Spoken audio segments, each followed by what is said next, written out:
पश्चिम बंगाल की 30 सीटों पर इस समय मतदान चल रहा है और बड़ी तादाद में लोग बहुत उत्साह के साथ अपने अपने घरों से बाहर निकल रहे हैं वोट डालने के लिए। सबसे बड़ा संग्राम नंदीग्राम वो भी चल रहा है इस समय, वहां की भी तस्वीरें हम आपको दिखा रहे हैं। लेकिन इसके साथ ही इस समय की जो ब्रेकिंग न्यूज है वो भी आपको दें, क्योंकि दोनों पक्षों से अब एक दूसरे पर आरोप लगने शुरू हो गए हैं।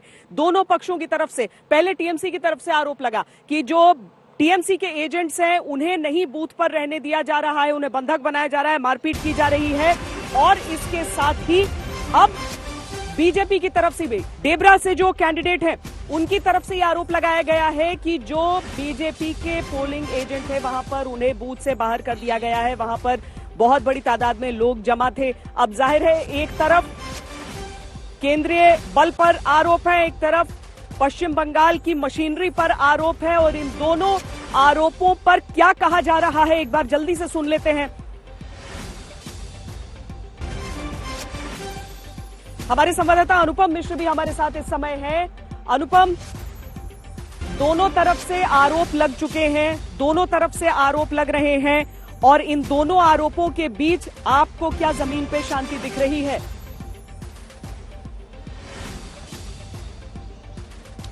जी श्वेता, आरोप प्रत्यारोप का दौर शुरू हो चुका है। जैसा कि सुबह से ही टीएमसी की ओर से आरोप लग रहा था, बीजेपी की ओर से भी लग रहा है। इस बीच में आपको कतार दिखाना शुरू कर दे रहा हूं, कितनी लंबी कतारें हैं, और महिलाओं की संख्या आप देख सकती हैं। इस बार 50% के आसपास महिला वोटर हैं। और जैसा कि आरोप के बारे में बात कर रहे थे, आरोप तो लग रहे हैं, लेकिन अभी तक जो गनीमत यह है, सुबह के 9 बज रहे हैं, लगभग 2 घंटे का वक्त हो चुका है वोटिंग का। ये पीक आवर होता है बंगाल में वोटिंग का, और इस पीक आवर में अब तक कोई बड़ी घटना, बड़ी हिंसा की घटना की खबर नहीं है। जैसा कि हम लोग अमूमन जो खबरें आती हैं चुनाव के वक्त में, डेट्स जो होती हैं चुनाव की, उन डेट्स पर जो अमूमन हिंसा की बड़ी खबरें होती हैं वो है गोली चलना, बम चलना, कार्यकर्ताओं की मौत, जैसा कि हमने पिछले चुनाव में भी देखा था, लोकसभा चुनाव में भी देखा था। और जो इतिहास रहा है बंगाल का, वो परिपाटी इस वक्त टूटती हुई दिख रही है। प्रथम चरण का चुनाव हमने देखा, जिस तरह की हिंसा इससे पहले होती आई थी वो नहीं हुई। दूसरे चरण का चुनाव 2 घंटे गुजर चुके हैं, लेकिन अभी तक जो बड़ी हिंसा की कोई घटना है, बड़ी राहत की बात है कि उस तरह की खबर अभी तक नहीं है। आरोप लग रहे हैं, आरोपों की बात आ रही है, लेकिन वो प्रमाणित करने होते हैं। लेकिन हिंसा बहुत बड़े तौर पर हो रही है ऐसा अब तक नहीं दिख रहा है, न खबरें आ रही हैं। यहां पर भी मैं दिखा रहा हूं, बड़ी शांति से लोग यहां पर वोट दे रहे हैं। सुरक्षा के इंतजाम पर्याप्त किए गए हैं। बूथ के भीतर जो है सीआरपीएफ सेंट्रल फोर्सेस को तैनात किया गया है, और सड़कों पर पुलिस को तैनात किया गया है। बूथ के भीतर जो राज्य पुलिस है वो नहीं है, बूथ के भीतर सिर्फ सेंट्रल फोर्सेस है। सेंट्रल फोर्सेस लोगों को सोशल डिस्टेंसिंग किस तरह कर रही है, कहां खड़ा होना है, भीतर में कोई गड़बड़ी तो नहीं हो रही है, वो देख रही है। और जो बाहर, और बीजेपी कह रही है कि बाहर ही देखिए इतने लोगों का जमावड़ा हो जा रहा है। डेबरा से जो बीजेपी प्रत्याशी हैं उनके आरोप भी एक बार सुन लेते हैं। बूथ 22, अंचल 1, polling agent not allowed to get in और सिट। उसको घेराव करके रख दिया 150 गुंडा। अभी मैंने पुलिस ऑब्जर्वर को फोन लगाया, फोन बज गया, कोई उठाया नहीं।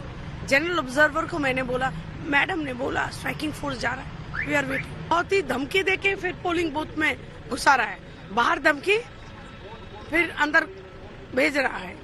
आई will go now and see what is happening. सूर्य अग्नि, डेबरा से तो दोनों जो टीएमसी और बीजेपी के उम्मीदवार हैं दोनों पूर्व आईपीएस अधिकारी हैं। ऐसे में उन्हें अच्छी तरीके से मालूम होगा किस तरीके से फंक्शन करती है वहां पर पुलिस और कहां पर क्या लूपहोल होते हैं। अब जो आरोप एक ओर से लगे हैं, दूसरा पक्ष शांत है पूरी तरीके से, या वहां से भी आरोपों की सुगबुगाहट शुरू हो चुकी है? देखिए, अगर हम इस पर्टिकुलर बूथ के बारे में बात करें, यहाँ पे हम लोग अभी सुबह से खड़े हैं, भारती घोष बीजेपी की प्रत्याशी, उनके साथ उन्होंने दावा किया कि उनके पोलिंग एजेंट को यहाँ पे बैठने को तृणमूल के लोगों ने नहीं अलाउ किया था। पहली बात। दूसरी बात, उन्होंने कहा कि जब वो यहाँ आई तो उन्होंने देखा था कि यहाँ पे यहाँ पे जमायत हो गया था, और जिसके बाद उन्होंने सीआरपीएफ के साथ बात की और लोगों को यहाँ से हटाया। ये 100 मीटर्स के डिस्टेंस, 100 मीटर्स के अंदर लोग थे, इसीलिए उन्होंने उन्होंने ऐसा दावा किया। उन्हीं में से कुछ लोग के साथ हमने बात की अभी, जिन्होंने अपना वोटर आईडी कार्ड दिखा के हमसे ऑन रिकॉर्ड उन्होंने कहा कि ये लोग यहाँ के वोटर हैं, बीजेपी की जो कैंडिडेट है वो यहाँ पे आके माहौल को गर्म कर रही है और वो यहाँ की वोटर है, वो ये लोग यहाँ के बाहरी नहीं है।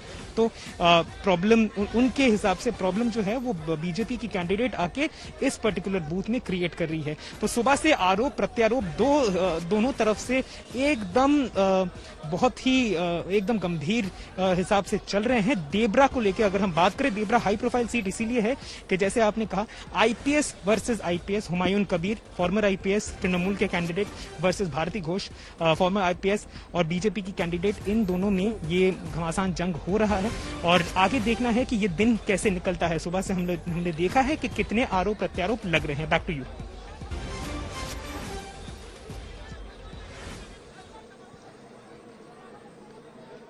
जो आधिकारिक आंकड़ा हालांकि जो वोटिंग का आ रहा है वो 2 घंटे में 0.56% वोटिंग का आ रहा है।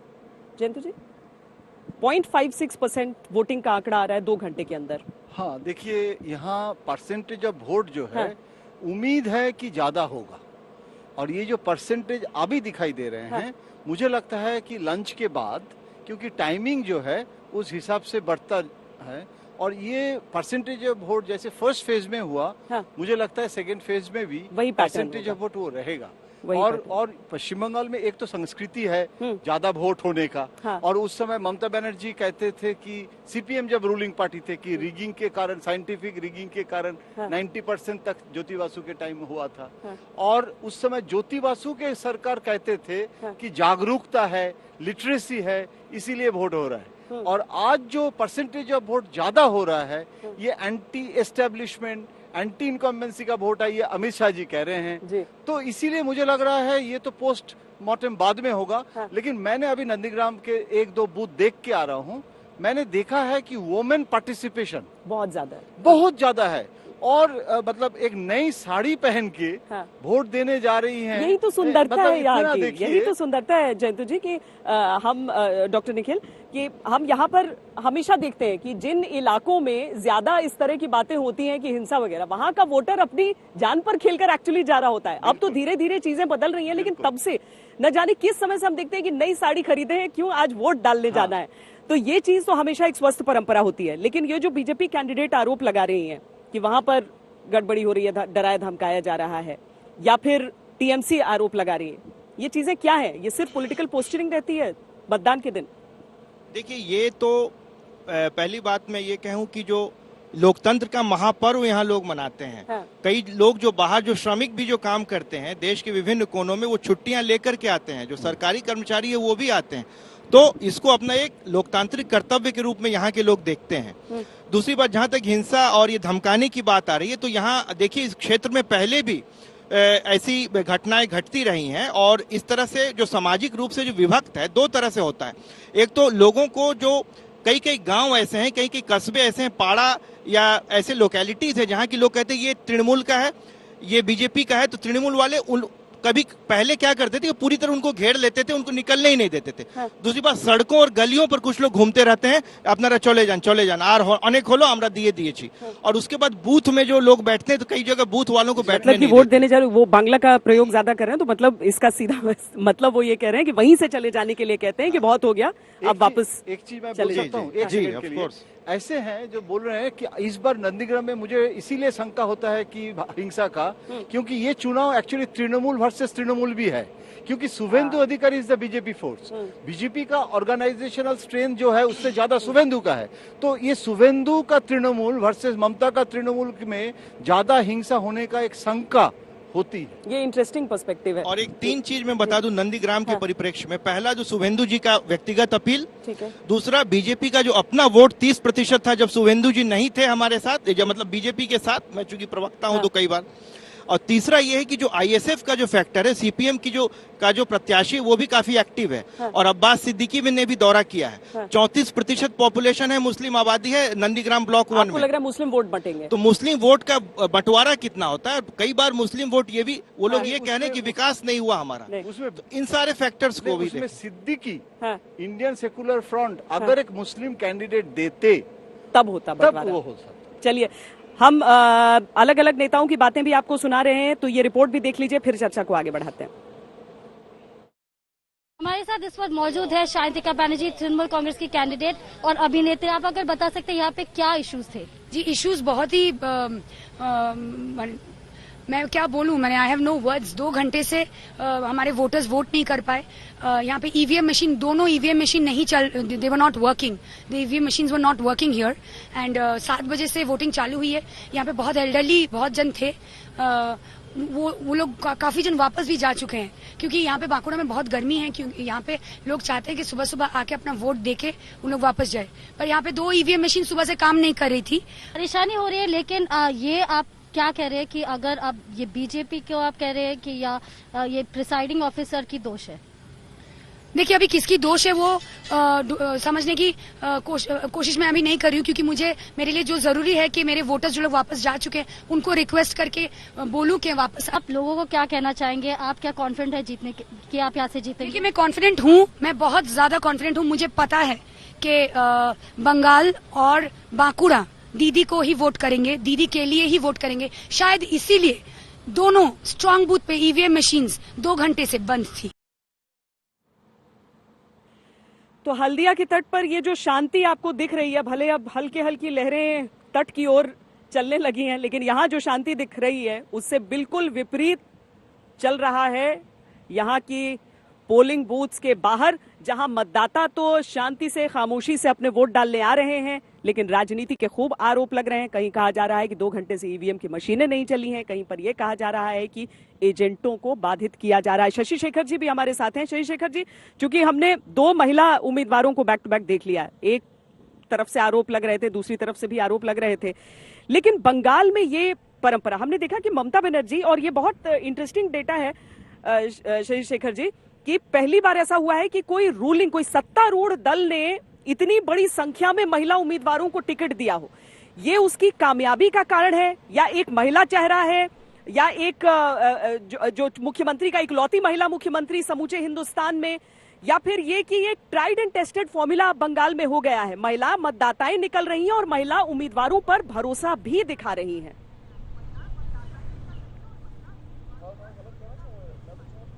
ये ट्राइड एंड टेस्टेड फॉर्मूला है श्वेता, आपने बिल्कुल सही शब्दों का चयन किया है।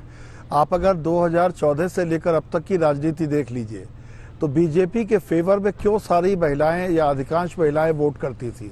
वो इसलिए करती थी, उज्ज्वला योजना सहित तमाम इस तरह की योजनाएं थी जो महिलाओं को सीधे तौर पर प्रभावित करती थी, लाभान्वित करती थी।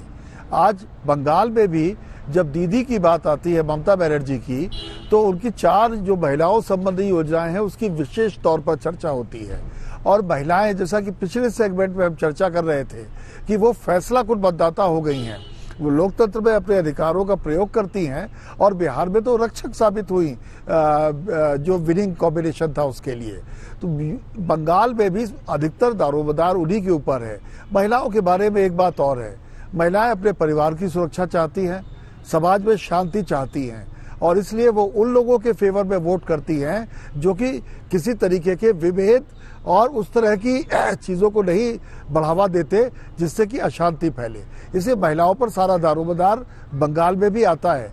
लेकिन हम अगर पुरानी बहस को एक बार फिर से केंद्र में लाएं श्वेता, तो आज इस बात पर चर्चा करनी चाहिए कि नंदीग्राम में जो संघर्ष हो रहा है, ममता बनर्जी ने कहीं अति उत्साह का परिचय तो नहीं दिया, कहीं अपने निजी खुन्नस में भवानीपुर छोड़कर सिर्फ अकेले नंदीग्राम से लड़कर उन्होंने राजनीतिक कौशल का परिचय दिया है, या वो एक चक्रव्यूह में घिर गई हैं। क्योंकि आप याद करें 2014 में दीवार पर लिखा हुआ था कि कांग्रेस जा रही है और भारतीय जनता पार्टी आ रही है। भारतीय जनता पार्टी के घोषित चेहरे थे नरेंद्र मोदी। उनकी जीत बनारस से सुनिश्चित थी। जब वो उतरे थे तो आपको याद होगा कैसी भीड़ उमड़ी थी, लेकिन उसके बावजूद उन्होंने रिस्क नहीं लिया था और उन्होंने गुजरात से भी चुनाव लड़ा था। ममता बनर्जी इसके विपरीत अपनी भवानीपुर सीट छोड़कर सीधे नंदीग्राम आगे पहुंची और उन्होंने ताल ठोक दी। ये उनकी राजनीतिक शैली हो सकती है, पर क्या ये राजनीतिक कौशल है? नंबर 1। एक दूसरी बात अभी उठी थी कि क्या तृणमूल के वोटों में बंटवारा होगा।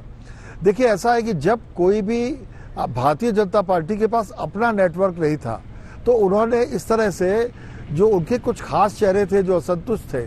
आपको दिनेश त्रिवेदी का राज्यसभा में भाषण याद करना चाहिए कि उन्होंने क्या कहा, किस तरह से कहा चुनाव के ऐन मौके पर। तो उन्होंने ऐसे लोगों को अपने साथ में ले लिया।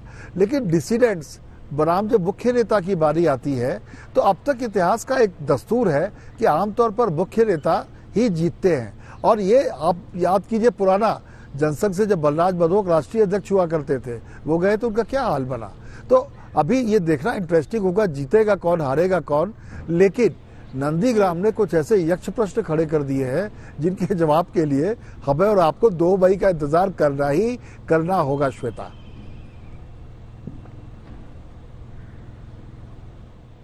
नहीं वाकई सही बात आप कह रहे हैं शशि शेखर जी, क्योंकि जयंती जी जिस तरह से शशि शेखर जी का विश्लेषण है कि आज इस बात पर चर्चा भी जरूरी हो जाती है कि क्या नंदीग्राम की चुनौती ममता बनर्जी ने स्वीकार की है या वाकई ये उनके लिए एक बहुत गलत कदम साबित हो सकता है। क्योंकि अगर वो यहां से जीत जाती हैं तो होगा कि मैं लड़ी और उस स्ट्रीट फाइटर वाले इमेज में एक और उस उपाधि में एक और सितारा उनके जुड़ जाएगा। लेकिन अगर ऐसा नहीं हुआ, उस समय hindsight is the best site कहकर ममता बनर्जी किसी चीज से बच नहीं पाएंगी। इस चुनाव जो है ये ममता बनर्जी अगर हार गए तो this will be Waterloo of Mamata Banerjee's politics, जैसे राजनारायण जी ने इंदिरा गांधी को हरा दिया। लेकिन मैं ये कहूंगा ये चुनाव का नतीजे आज प्रकाशित नहीं होने जा रहे हैं, वो तो सेकंड में ही पता चलेगा।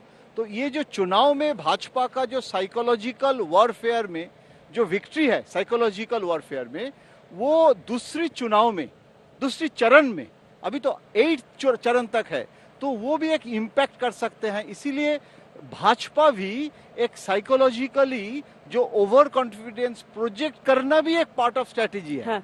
तो इसीलिए चुनाव का नतीजा क्या होगा मुझे पता नहीं है, लेकिन ममता बनर्जी अगर जीत गए ये पश्चिम बंगाल में तो बड़ी रोल निभा सकता है। लेकिन अगर हार गए तो दिस विल बी वाटरलू। तो इट्स ए वेरी क्रूशियल चुनाव, not only for BJP. BJP win win situation में है, बीजेपी का 3 एमएलए है असेंबली में, अगर जीतने के लिए तो पूरा दुनिया है।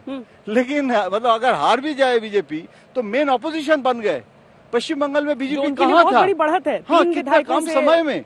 2019 में जब हम आए थे, बंगाली लोग जब जय श्री राम नारा लगा रहे थे अमित शाह के रोड शो में, मैंने बोला कि ये बड़ा बाजार नहीं है, ये धर्मतला में मैं सुन, और मैं बंगाली हूँ, मैं पहली बार देख रहा हूँ कि बंगाली जय श्री राम दे रहे हैं। तो ये जो परिवर्तन है ये 2019 का लोकसभा के लिए है या अभी पता चलेगा कि ये परमानेंट फेनोमेनन है। और एक चीज मैं कहूंगा, ये चुनाव मोदी जी वर्सेस ममता जी हो रहे हैं, ये भी ममता जी के लिए एक डिसएडवांटेज है, क्योंकि मोदी जी का जो होमवर्क, जो बंगला बोल रहे हैं, मोदी जी केरल में जाके मलयाली नहीं बोल रहे हैं, लेकिन इतना बंगला भाषा कोई प्रधानमंत्री, मैंने तो राजीव गांधी के समय से देख रहा हूं, कभी नहीं सुना। तो ममता जी के लिए it's a very difficult battle. मैं ये कह रहा हूं कि ममता जी, बार बार मैं कहना चाहता हूं कि she is fighting the battle. कभी कभी लगता है उड़ीसा से जो चुनाव हुआ था नवीन पटनायक जी से ज्यादा शी इज प्रोएक्टिव। लेकिन मैं ये कहूंगा कि अभी जिस तरीके से एकदम अभिमन्यु जैसे चक्रव्यूह में है, वो अभिमन्यु निकल नहीं पाए थे। ममता बनर्जी निकल पाएंगे या नहीं वो देखने रहेगा। हालांकि ये है कि राजनीति के कद के हिसाब से वो अभिमन्यु नहीं बल्कि अर्जुन है, यानी उन्हें आना चाहिए चक्रव्यूह तोड़ना डॉक्टर। लेकिन क्या यहाँ पर चक्रव्यूह में फंसी हैं वो बीजेपी के कि एक चुनौती मिल गई और आओ मैंने स्वीकार कर लिया? क्योंकि इसमें तो मुझे प्रशांत किशोर की रणनीति नहीं दिख रही है। वो तो सजेस्ट किए होते कि 2 जगह से लड़ लो, भवानीपुर भी लड़ लो। देखिए, मैं जब यहाँ 2008 में एक मेडिकल कॉलेज में विद्यार्थी के रूप में आया था तो लोग यहाँ भारतीय जनता पार्टी का उच्चारण भी ठीक ढंग से नहीं कर पाते थे और सबने कहा कि ये तो भाई हिंदी हार्टलैंड की पार्टी है, यहाँ का तो इसका कोई भविष्य नहीं है। लेकिन आज देखिए क्या स्वरूप है। दूसरी बात, शुरू से ही देखिए उनकी स्ट्रीट फाइटर वाली जो इमेज है और वो अभी थोड़ी टूटती हुई दिख रही है। क्योंकि उनका जो उन्होंने जिस ढंग से अपने कैंपेन की शुरुआत की, एक एक्सीडेंट हुआ, उसको उन्होंने कहा कि ये तो कॉन्स्पिरेसी हो गई। उसके बाद एक भारतीय जनता पार्टी के कर्मी को उन्होंने फोन किया कि भाई हमारा समर्थन करो। उसके बाद जिस तरह चंडी पाठ, जिस तरह वो उन्होंने ये करना शुरू किया, तो लोगों के बीच में ये संदेश जा रहा है कि वो नर्वस हैं और उन्हें हार का डर सताया जा रहा है। लोगों के बीच में ये संदेश चला गया है, इसलिए वो गोल पोस्ट शिफ्ट कर रही हैं, अपनी स्ट्रेटेजीज को शिफ्ट कर रही हैं। लेकिन वो जो चलती थी सड़कों पर, जो स्ट्रीट फाइटर की जो इमेज थी, वो व्हील चेयर पर जस्ट उसके उलट हो गई है। कहीं ये स्ट्रेटेजी बूमरैंग तो नहीं कर गया? मुझे नहीं पता, जनता बताएगी। नहीं, हालांकि इसका एक सिंपैथी के साथ स्ट्रीट फाइटर का इमेज भी उनका हो सकता है लोग उस रूप में उन्हें स्वीकार कर रहे हो। लेकिन शशि शेखर जी, चूंकि ये हम बात कर लेते हैं कि जैसे जयंतु जी ने कहा कि पहले नहीं लगा था कि जय श्री राम का नारा इन इलाकों में लग सकता है जहां पर लग रहा था। ऐसा नहीं है कि यहाँ पर इस तरह का वायलेंस नहीं हुआ। हम सबको याद है कि कैसे आनंद मार्गी साधुओं को पीट पीट कर हत्या कर दी गई थी। हमें याद है मरी छापी जो जिस द्वीप पर एक तरह से नरसंहार हुआ था, वहां दलित थे, वो जो थे वो दलित समाज के थे। अगर किसी और क्षेत्र में हो गया होता तो आज इस पर किताबों की लाइन लग जाती। लेकिन लेफ्ट ने क्या उसको एक तरह से अपनी विचारधारा कहकर उसे एक दूसरा मोड़ दे दिया। उन चीजों को कभी लिखा नहीं गया, चर्चा में, विमर्श में, राष्ट्रीय विमर्श में कभी नहीं आए, या फिर शायद बंगाल के समाज में ये चीजें लोगों की अंतर मन में थी जो अब निकल रही है, या सिर्फ बीजेपी खींच कर लाई है?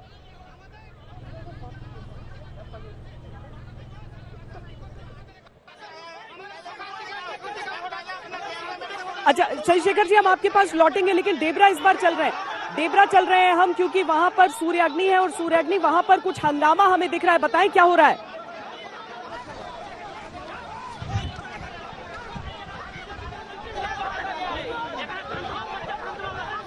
देखिए, चलो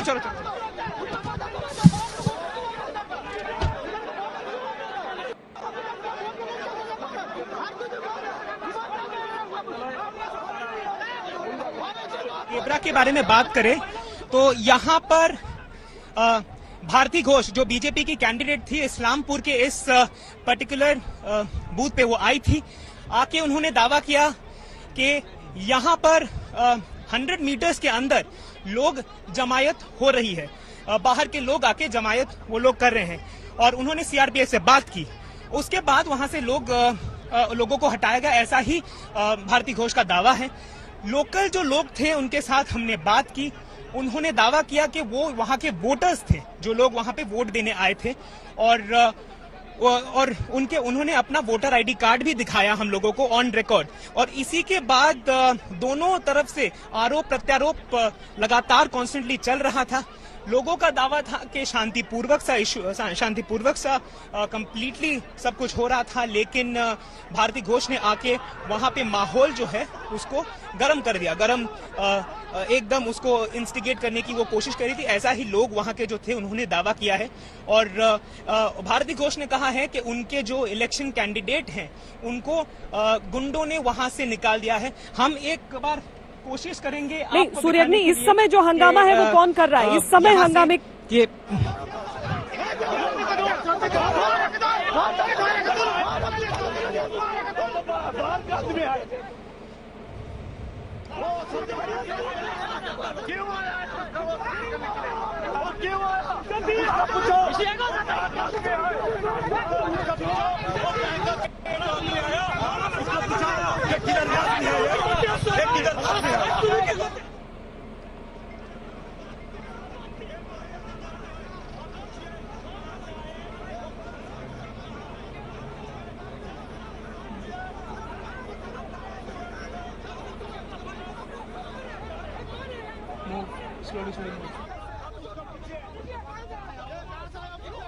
डेबरा में दो पूर्व आईपीएस अधिकारी एक दूसरे के आमने सामने हैं, और वहां पर जिस तरह का हंगामा चल रहा है, भारतीय जनता पार्टी के उम्मीदवार की तरफ से आरोप के बाद यह हंगामा वहां पर चल रहा है। हालांकि डेबरा में मैं खुद थी वहां पर रिपोर्टिंग के लिए, और मैंने देखा था वहां पर रैपिड एक्शन फोर्स की टुकड़ियां लगी हुई हैं, यानी सीआरपीएफ की भी जो स्पेशलाइज्ड टीम होती है दंगा नियंत्रण के लिए, वो इस समय वहां पर लगी हुई है। वहां पर भारी तादाद में उनकी मौजूदगी थी, और अलग अलग सीएपीएफ और साथ में पश्चिम बंगाल की न सिर्फ पुलिस बल्कि वेस्ट बंगाल आर्म्ड पुलिस भी वहां पर लगी हुई थी। लेकिन उसके बावजूद अगर इस तरह के आरोप आ रहे हैं, दो गुटों में अभी देखिए ये झमेला हो रहा है।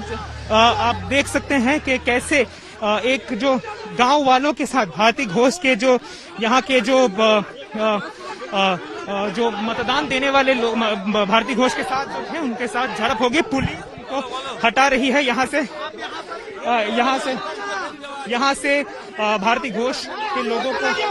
শান্তিপূর্ণ ভোট হচ্ছে এখানে, আমরা হলো ভোটার, আমরা ভোট দিতে যেতে পারছি না। আমাদের ভোটার নেই, ইসলামপুর ভোটার নেই। কারা কারা এসে এরা বিজেপি পার্টি আছে, আমরা হলো সাধারণ ভোটার, আমরা ভোট দিতে যেতে পারছি না। এরকম ভোটার যখন গ্রাউন্ডে যখন গন্ডগোল হয়, ভোটার কিভাবে ভোটটা দিতে যাবে? देखिए यहाँ के जो लोकल के लोग हैं ये दावा कर रहे हैं कि बाहर से बीजेपी लोग ला रही है और यहाँ पे अशांति सृष्टि करने की वो लोग कोशिश कर रहे हैं। ऐसा ही दावा यहाँ के कुछ स्थानीय लोगों ने किया और हम देख सकते हैं कि कैसे भारती घोष के जो लोग हैं उनके साथ ग्राम के जो दूसरे लोग हैं उनके साथ झड़प जैसे लगी है। यहाँ से फिर से एक बार बात करेंगे। दादा आप कहाँ से हो, यहाँ के हो? मैं इस्लामपुर वोटर हूँ। हम लोग का इधर शांति भुवनेश्वर सुबह से वोटर भारती घोष सबको 400-500 आदमी को बुला गया है, लगा शांति भवन। देखिए ऐसा ही दावा ये लोग कर रहे हैं कि भारती घोष आके पूरे माहौल को वो गर्म कर रही है। यहाँ के वोटर्स जो है और भारती यहाँ से निकल चुकी है। कैमरा पर्सन संतोष प्रसाद के साथ सूर्याग्नि रॉय, आज तक, देवरा।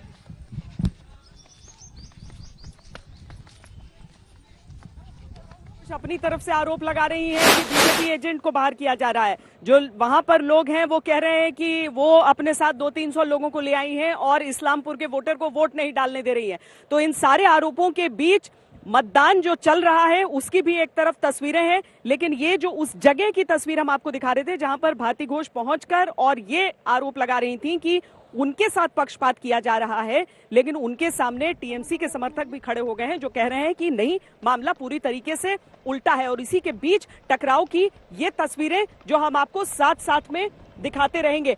शशि शेखर जी, जिस सवाल से मैं आपके पास आना चाह रही थी, जिसमें मैंने क्या वाकई बंगाल में लोगों के अंतर्मन का परिवर्तन हुआ है या अंदर छुपी हुई कुछ चीजें थी जिन्हें बस निकाल कर बीजेपी लाई है इन चुनावों में? साथ में ये जो टकराव हम देखते हैं वो तो चलिए कम से कम हिंसा नहीं है, टकराव अगर है तब तक जब तक नियंत्रण में नहीं कर लिया जाता है, उन सारी चीजों को नियंत्रण में रखा जाता है, उन सारी चीजों को, तब तक लोग बेफिक्र होकर निकले और वोट डालने जाएं। आज तक की तरफ से इस अपील के साथ मैं सवाल आपके सामने दोबारा रख रही हूं अपना।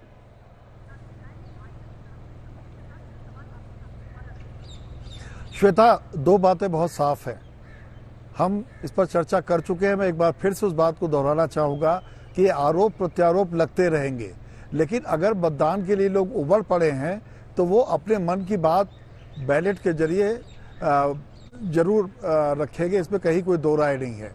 और इस सब से अलग हटकर एक माइंड गेम चल रहा है। माइंड गेम देखिए, भारती घोष की भाषा में एक बड़ी अंतर्निहित एक तरीके का एक संदेश था।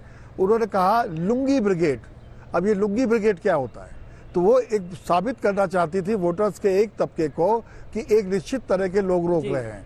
अब चूंकि दोनों तरफ से हाईली चार्ज, हाईली मोटिवेटेड और हाईली ट्रेंड कार्यकर्ता है, तो अब देखिए दूसरी तरफ के कार्यकर्ता भी आ गए। वो ये कह रहे हैं कि बिहार से और बाहर से गुंडे आए हैं जो कि हमको आतंकित कर रहे हैं। लेकिन अगर ऐसा होता तो इतनी ज्यादा कतारें नहीं लगी होती।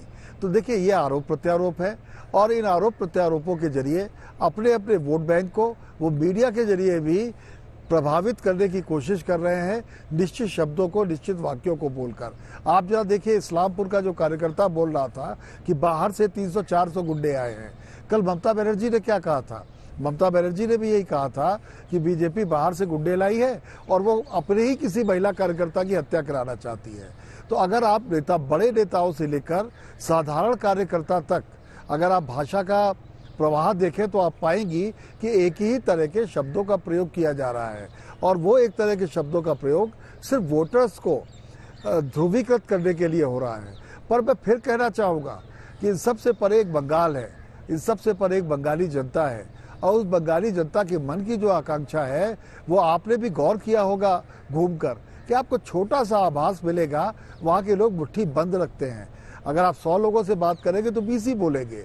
20 भी जो बोल रहे हैं वो किनके फेवर में बोल रहे हैं, क्या कर रहे हैं, उसकी भी एक अंतर्निहित शब्दावली होती है। तो मुझे ऐसा लगता है कि ये चुनाव हाईली चार्ज और हाईली मोबिलाइज्ड चुनाव है, इसलिए परत दर परत हमें कुछ और नई चीजों की प्रतीक्षा करनी होगी, कुछ नए आरोपों की और कुछ नए सनसनीखेज घटनाओं की। जी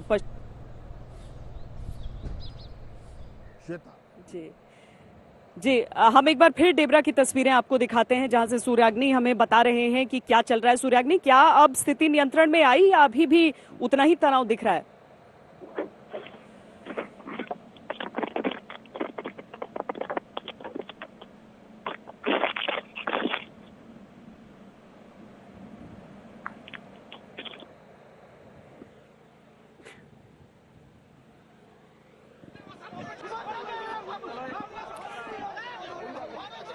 सूर्याग्नि तक हमारी आवाज जाती है, उसके बाद हम उनसे सवाल करते हैं। लेकिन जयंतु जी, लुंगी ब्रिगेड शब्द का इस्तेमाल किया उन्होंने, हमने पश्चिमी उत्तर प्रदेश में देखा था कि जहां पे हमने देखी थी एक झड़प हो रही थी, वहां से भारती घोष ऑलरेडी निकल चुकी है, वो अभी दूसरे जगह पे जा रही है। उनका काफिला जो है वो पीछे है, वो गाड़ी में बैठी है। एक दूसरी चीज अगर हम बताएं तो पूरा जो सुबह से हमने देखा कि ये आरोप प्रत्यारोप के ऊपर पूरा विषय हो रहा था। एक तरफ इस्लामपुर देबरा के इस गांव में जब वो आई तो भारती घोष ने दावा किया कि लोग बाहर से आ रहे हैं, वोटर्स को इंटिमिडेट कर रहे हैं, 100 मीटर की रेडियस में लोग बाहर के लोग हैं, सीआरपीएफ अपना काम नहीं कर रही है, ऐसा ही भारती घोष ने दावा किया। लोकल्स ने कहा कि वो वोटर्स हैं, आईडी कार्ड दिखाया। लोकल्स ने ये भी कहा कि वो सुबह से शांतिपूर्वक वोट दे रहे हैं, लेकिन भारती घोष ने आने के बाद से यहाँ पे स्थिति को वो गर्म करने की कोशिश करी। भारती घोष फिर से दूसरी तरफ जा रही है, हम उनके पीछे पीछे जाएंगे और देखेंगे कि यहाँ से वो कहाँ जा रही है। कैमरा पर्सन संतोष प्रसाद के साथ सूर्याग्नि रॉय, आज तक देबरा।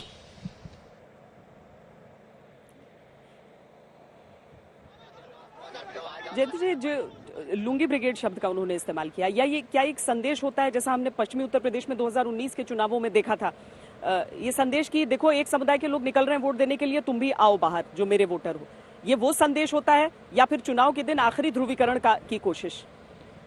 ये नंदीग्राम के चुनाव तो मैं देबरा में पर्टिकुलरली जो हुआ है, वो देबरा में भी ध्रुवीकरण एक बहुत बड़ा इशू है, क्योंकि जहां परसेंटेज ऑफ वोट जो आबादी है उसमें जो मुस्लिम और हिंदू, ये अगर आबादी में ज्यादा मुस्लिम पॉपुलेशन है तो ज्यादा ध्रुवीकरण का संभावना होती है। और इस समय वहां चुनाव का जो वोटिंग पैटर्न जो है उसमें बीजेपी मुस्लिम वोट के ऊपर डिपेंड नहीं कर रहे हैं। अगर एक सेक्शन मुस्लिम वोट दे देते हैं मोदी जी के नाम पे तो वो तो अच्छी बात है, लेकिन they are not counting the Muslim vote. लेकिन ममता बनर्जी चाहते हैं कि मुस्लिम वोट जो है उसमें 1% भी कोई दूसरे लेफ्ट पार्टी या वहां ना जाए और ममता के जो पास मुस्लिम वोट कंसोलिडेटेड हो आ जाए। और इसीलिए तृणमूल कांग्रेस के जो कैंडिडेट है, फिर भी ममता जहां नंदीग्राम में कैंडिडेट है, she is a pan Bengal leader also, she is not a typical Muslim leader in that way. Although BJP शिकायत करते हैं मुस्लिम अपीजमेंट के, लेकिन जहां डेबरा है, जहां दूसरे कॉन्स्टिट्यूएंसी में दूसरे सेकेंड रैंक थर्ड रैंक के लीडर है, उसके लिए मुस्लिम पार्टीज के लिए ध्रुवीकरण करना ज्यादा जरूरी हो जाता है। ममता बनर्जी ज्यादा हिंदू कर रहे हैं, क्यों? क्योंकि उसको पता है कि मुस्लिम वोट प्रोटेक्टेड है। तो यहाँ डेबरा का सीन जो है ये आप कंपेयर कर सकते हैं नंदीग्राम में, देयर इज अ डिफरेंस। और इसीलिए वहां के जो तृणमूल कैंडिडेट है, he is more aggressive to get the Muslim vote. वो ध्रुवीकरण का जो ताश है, जो कार्ड है, वो ज्यादा खेलते हैं। और भारती जो है, शी नोज द प्लेस। अच्छा, she was the officer in this area only, and she was popularly known as a very iron lady type officer. बहुत वोकल होते थे। तो इसमें क्या हुआ, जो टेंशन कब होते हैं, जब तू मैं हो जाता है। अगर मान लीजिए कोई स्ट्रेंथ किसी का कम है, वहां लड़ाई नहीं होता है ना। तो जहां पीसफुल वोटिंग हो रहा है और जहां नहीं हो रहा है, जहां कॉन्फ्रंटेशन तृणमूल बीजेपी का हो रहा है, अब मान के चलिए वहां एक बराबर स्ट्रेंथ बीजेपी को मिल रहा है, इसीलिए तृणमूल के साथ लड़ाई हो रहा है। जहां तृणमूल का ओवरऑल कंट्रोल है, जैसे साउथ बंगाल में, अब आज सुंदरबन में भी चुनाव है, वहां 80% 75% वोट ममता बनर्जी के पार्टी को लास्ट इलेक्शन में लोकसभा चुनाव में भी मिला। तो वहां बीजेपी के साथ कॉन्फ्रंटेशन कम होगा। लेकिन जहां बीजेपी का स्ट्रेंथ भी बढ़ गया है, जैसे लास्ट चुनाव का आप देखिए ना, डेबरा में बीजेपी का परसेंटेज ऑफ वोट कितना था, कैसे बढ़ा। तो आप, ये रॉकेट साइंस नहीं है, ये एकदम पता चल जाता है क्यों आज डेबरा में हो रहा है ये। इसके पीछे भी जो रीजन है ये आसानी से पता चल जाए। लेकिन डॉक्टर निखिल, एक सीट पर एक समुदाय को एड्रेस करना, दूसरी सीट पर दूसरे को एड्रेस करना, क्या आज के दौर में जब मीडिया तो छोड़िए, सोशल मीडिया से एक एक छोटी छोटी जानकारी मिल जाती है, ये संभव हो पाएगा उनके लिए? देखिए, नंदीग्राम में तो राजनीति को देख करके कुछ ऐसा ही लग रहा है, क्योंकि दीदी तो नंदीग्राम 2 में बैठी हुई हैं और काफी ज्यादा प्रचार भी उन्होंने नंदीग्राम 2 को कंसंट्रेट करके किया है, क्योंकि मुस्लिम आबादी वहां 12% है और नंदीग्राम 1 जो ब्लॉक है वहां 34% है, तो वो मान के चल रहे हैं कि वो वोट उनको पड़ेगा। अब हिंदू वोट में वो कितना सेंधमारी कर सकती हैं, लेकिन ये इलाका भी अम्फन से प्रभावित रहा है और साउथ 24 परगना का तो रहा ही है। तो उसमें क्या होता है ना कि जो गांव में जो तृणमूल या जो सत्तारूढ़ दल के लोग हैं, जो भी पैसा आता है वो मानदेय होता है, उसमें वो लोग कट मनी ले लेते हैं, तो कई बार लोगों में एक क्षोभ होता है। तो ये भी एक बड़ा इशू रहता है क्रॉस द बोर्ड, कुछ मुसलमानों में भी कि यार पैसा हमारे लिए आया था, हमारे घर बनवाने के लिए बोला इतना दो तब देंगे। तो गांव गांव में क्या है ना कि ये सब इश्यूज भी मतलब अंडर करंट को बनाने में अपना एक भूमिका निभाते हैं। तो ये बात होगी। दूसरी बात कि एक जनरल परसेप्शन लोगों के बीच में ये हो गया है कि दीदी ने जिस तरह से, अब जैसे कुछ मुसलमानों का ये कहना है कि मुअज्जिन को भत्ता देने के अलावा इन्होंने हमारे लिए कुछ नहीं किया है, केवल सिंबोलिज्म किया है, हमारा विकास तो हुआ नहीं है। और इन पर दीदी अब ये भी नहीं कह सकते कि हमने तुम्हारा विकास नहीं किया। तो जो अपीजमेंट का जो बैगेज है उसको ऑफलोड करने के लिए दीदी ये सारी चीजें कर रही हैं। तो कई बार लगता है कि वो फंसी पड़ी हैं और वो जिस तरह से अपना उनका बॉडी लैंग्वेज, क्योंकि स्ट्रीट फाइटर को सिंपैथी की जरूरत नहीं होनी चाहिए, अब जनता इस पर अपना फैसला सुनाएगी। चुनाव के समय तो हर चीज की जरूरत होती है और हर व्यक्ति हर कार्ड खेलेगा, लेकिन अम्फान तूफान की राहत की बात इन्होंने बड़ी की है। जयंतु जी, कल मैं भरत मंडल के घर पर थी, जो प्रथम शहीद माने जाते हैं नंदीग्राम आंदोलन के। उनके परिवार को अम्फान का मुआवजा नहीं मिला है। अब उनकी तो एक तरह से कहें तो वो तो टीएमसी का वोट बैंक है ना, लेकिन उसके बावजूद अगर उनको उनकी जो विधवा पत्नी है जो घर पर थी, उनकी तरफ से कहा गया न तो नौकरी मिली और न ही अब अम्फान का कोई रिलीफ। देखिए, जैसे अम्फान एक बड़ा इशू बन गया क्योंकि सुंदरबन एरिया आज जैसे 3 जगह मतलब लोकसभा 3 लोकसभा जहां सुंदरबन एरिया में और असेंबली 4-5 असेंबली में बहुत बड़ा फैक्टर है अम्फान। हाँ। क्योंकि अम्फान के समय बीजेपी का जो शिकायत है कि पैसा दिया गया है और लोकल एडमिनिस्ट्रेशन और तृणमूल के लोकल जो वर्कर्स मिलके वो पैसा ले लिया और दिया नहीं है। और ममता बनर्जी को थोड़ा लेट हुआ लेकिन पता चला कि ऐसे हो रहा है, तो she tried to resolve it. और ममता बनर्जी के तरफ से भी राज्य सरकार के तरफ से भी परिवार को पैसा दिया गया है, लेकिन लगभग 3000 कंप्लेंट्स चीफ सेक्रेटरी के पास अम्फान एरिया से आए थे। हाँ। कि हमको पैसा नहीं मिला।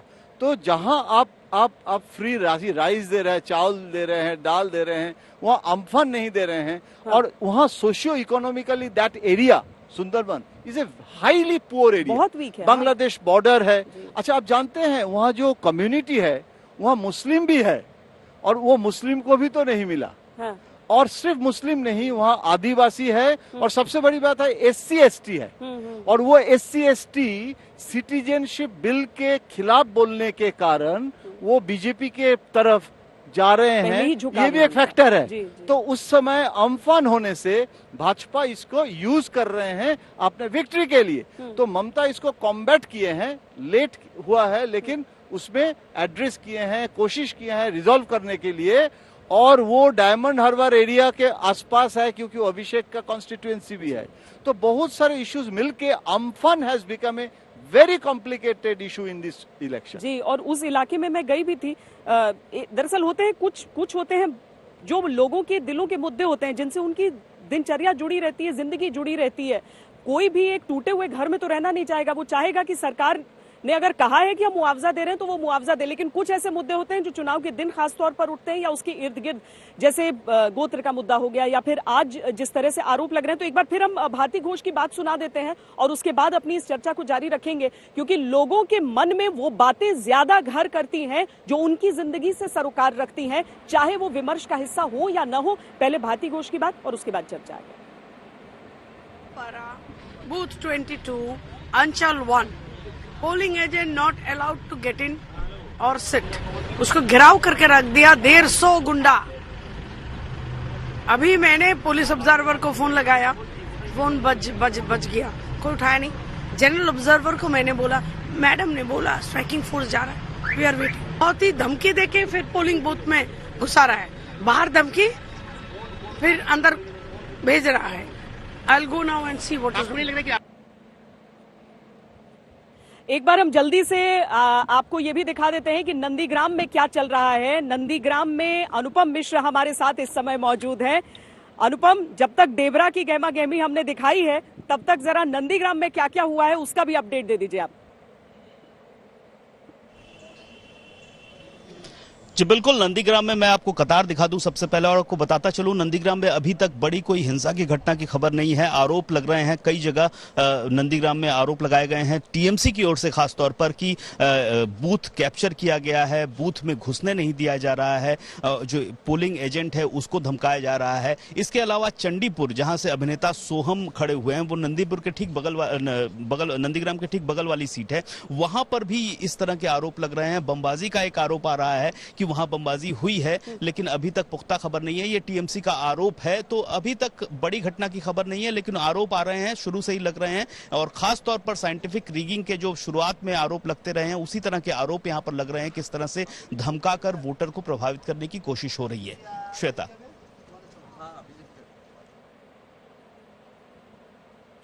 दरअसल नंदीग्राम ऐसा इलाका भी है ना जहां पर पूरे तौर पर हम कहें तो न सिर्फ सिक्योरिटी फोर्सेस का बल्कि मीडिया का भी घेरा हो जाता है, और जहां पर राष्ट्रीय न्यूज चैनलों के जो कैमरे अगर लग जाते हैं तो उसके बाद जो एक शांति है वो रखनी भी पड़ती है। उन राजनीतिक पार्टियों की भी जिम्मेदारी हो जाती है, या फिर जो बयान आते हैं अमूमन ऐसे इलाकों में आते हैं। लेकिन चंडीपुर की बात कर रहे हैं हमारे संवाददाता अनुपम, और आपको बता दें कि वहां से वो बता रहे हैं कि बमबाजी के आरोप हैं, पर क्या हुआ है उसकी तस्वीर अगर आती है आपके सामने हम रखेंगे उन तस्वीरों को। शशि शेखर जी हमारे साथ जुड़े हुए हैं। शशि शेखर जी, ये जो एक हवाई मुद्दे, एक पोस्टरिंग वाले मुद्दे, एक नैरेटिव वाले मुद्दे, और दूसरा वो अम्फान का तूफान जो छत उड़ा ले गए, जिंदगियों को उड़ा ले गए, लेकिन लोग राहत के इंतजार में रहे, ये ज्यादा डिसाइसिव फैक्टर हम समझ सकते हैं कि लोग अपने मन में इस चीज को लेकर निकलेंगे कि भाई इतने दिन से चिट्ठी दी है, या तो चिट्ठी लेने वाला कोई नहीं, या चिट्ठी ली है तो काम करने वाला कोई नहीं।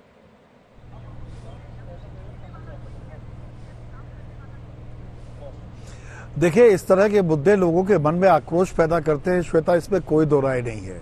लेकिन ऐसे मुद्दे हर स्टेट में अनगिनत हैं। आप कहीं भी जाइए, राज्य की मशीनरी की कोशिशों के बावजूद उसका एक तौर तरीका है काम करने का, और वो साफ साफ दिखाई पड़ता है। अम्फन पर ममता बनर्जी ने पूरी सक्रियता दिखाई थी, खुद मोर्चे पर जाकर खड़ी हुई थी, ये भी सच है। ये भी सच है कि आपकी ग्राउंड रिपोर्ट्स में ये बिल्कुल साफ दिखता था कि लोगों की छतें उड़ी हुई हैं और लोग बेजार हैं। पर जो आज वोटिंग का तूफान दिख रहा है, मुझे अभी अभी फ्लैश आया है, 10.51% मतदान हुआ है शुरुआती 1 घंटे में आसाम में, और 13.14%, 13% से ज्यादा मतदान 1 घंटे में पश्चिम बंगाल में हुआ है। अब ये परिवर्तन की आकांक्षा है या एक सुनामी के खिलाफ लड़ने की आकांक्षा है, ये अभी इस पर टिप्पणी करना मौजूद नहीं होगा। लेकिन एक बात सच है कि हिंसा की कोई कितनी भी धमकी दे, लोग अपने मताधिकार का प्रयोग कर रहे हैं, और हमें निर्वाचन आयोग को भी यह बधाई देनी चाहिए कि अभी तक कोई बड़ी घटना नहीं हुई है। आरोप प्रत्यारोप तो जो आपने भी कहा पॉलिटिकल पोस्चरिंग है, इसके जरिए वो मैसेज दे रहे हैं। कभी लुंगी ब्रिगेड की बात की जाएगी, किसी एक खास जगह का नाम लिया जाएगा, और उन नामों के जरिए बिल्कुल ये साबित किया जाएगा कि किस तरह के लोग गड़बड़ कर रहे हैं। अब ये कैसे पॉसिबल है कि कोई कैंडिडेट अपने साथ 150 या 200 लोग लेकर चले? संभव ही नहीं है। साफ है बिल्कुल कि ये पॉलिटिकल पोस्चरिंग हो रही है और मैसेज फैलाने की कोशिश हो रही है। सोशल मीडिया के इस वक्त में इस तरीके के मैसेजेस कभी कभी शुरुआती तौर पर असर डालते हैं, और दोनों पार्टियां, दोनों पक्ष इसमें कोई कम साबित नहीं हो रहे हैं। अब ये देखिए, आपके पीछे से हो हल्ला आ रहा है, तो अब एक नए नैरेटिव की आपको प्रतीक्षा करनी चाहिए, क्योंकि हर घंटे इसकी सूरत बदलेगी। लेकिन ये सूरत, सत्ता की सीरत बदल पाएगी कि नहीं बदल पाएगी, बंगाल की सीरत बदल पाएगी कि नहीं बदल पाएगी। शेखर जी, जहां पर हम खड़े वहां तो हमें कोस्ट गार्ड के जहाज दिख रहे हैं यहाँ पर गश्त लगाते हुए, यानी सब अपनी जिम्मेदारियां भी निभा रहे हैं। और इसके साथ ही यहाँ पर पोलिंग बूथ लगे हुए हैं 2, जहां पर लोग आकर अपनी वोटिंग कर रहे हैं। लेकिन हमारे लिए बड़ी पश्चिम बंगाल की खूबसूरत सुबह हो गई है, जहां पर आपको गश्त लगाती अलग अलग नाव भी दिखेंगी, कोस्ट गार्ड की नौकाएं भी दिख रही हैं। लेकिन डेबरा में ये नहीं चल रहा है। डेबरा में बहुत ज्यादा हंगामा चल रहा है, सड़क पर अब बैठ गई है हमारे संवाददाता सूर्याग्नि और जानकारी दे रहे हैं। बताएं सूर्याग्नि। देखिए श्वेता, अगर हम डेबरा के बारे में बात करें, सुबह से हम लोग कह रहे हैं कि हाई प्रोफाइल सीट है, जहां नंदीग्राम की सीट भी आधी है, लेकिन नंदीग्राम के बाद अगर कोई सीट है जो सबसे ज्यादा चर्चित है वो डेबरा का है, क्योंकि ये एक आईपीएस बनाम आईपीएस हो रहा है। भारती घोष जो IPS थी और उन्होंने बीजेपी ज्वाइन किया 2019 में घाटाल से बीजेपी के टिकट पे वो लड़ी और वो जीत नहीं पाई। वो फिर से यहाँ पे कंटेस्ट करी हुमायूं कबीर के खिलाफ, जो तृणमूल की तरफ से वो कंटेस्ट करे। आज देबरा के इस्लामपुर इलाके में जब भारती घोष वो मुआयना करने पहुंची, वहां पे उन्होंने दावा किया कि बूथ के इर्द गिर्द 100 मीटर के इर्द गिर्द बहुत सारे लोग उन्होंने जमायत किया था और वो लोग वहाँ के लोग थे नहीं, ऐसा ही भारती घोष ने हमसे कहा। उसके बाद CRPF के भारती घोष से बात की, कहा कि उन लोगों को हटाना जाना चाहिए और वहाँ के जो लोग थे उन स्थानीय उन लोगों से भी हम लोगों ने वहाँ पे बात की। उन लोगों ने अपना वोटर ID कार्ड दिखाया, उन लोगों ने कहा कि वो लोग वहाँ के थे, सुबह से वो लोग वोट देने के लिए लाइन में वो लोग सुबह से खड़े थे, लेकिन भारती घोष आके वहाँ पे उस पूरे जगह को उन्होंने गर्म कर दिया, इंटीग्रेट करने की कोशिश करी थी। तो ये पूरा जो है सूर्य इस समय क्या स्थिति ठीक है? अब क्या तनाव नहीं है? अब ये बताया जा रहा था कि शायद वो धरने पर बैठ रही हैं। नहीं, देखिए वो वहाँ से निकल चुकी है, वो वहाँ से वो दूसरे एक एरिया की तरफ वो मूव कर चुकी है। वहाँ पे हाँ ये सच है कि उनको वहाँ पे विरोध प्रदर्शन वहाँ के लोकल्स ने किया। लोकल से हमने बात भी की, वहाँ पे भारती घोष के साथ जो उनके टीम मेंबर्स थे उनके साथ भी थोड़ी धक्का-मुक्की हुई दोनों तरीके से और फिर वहां से पुलिस ने आकर और CRPF ने आकर वहां से उन दोनों गुटों को सेपरेट कर दिया और दोनों दो तरफ चले गए। दोनों गुटों को वहां से हटा दिया। चलिए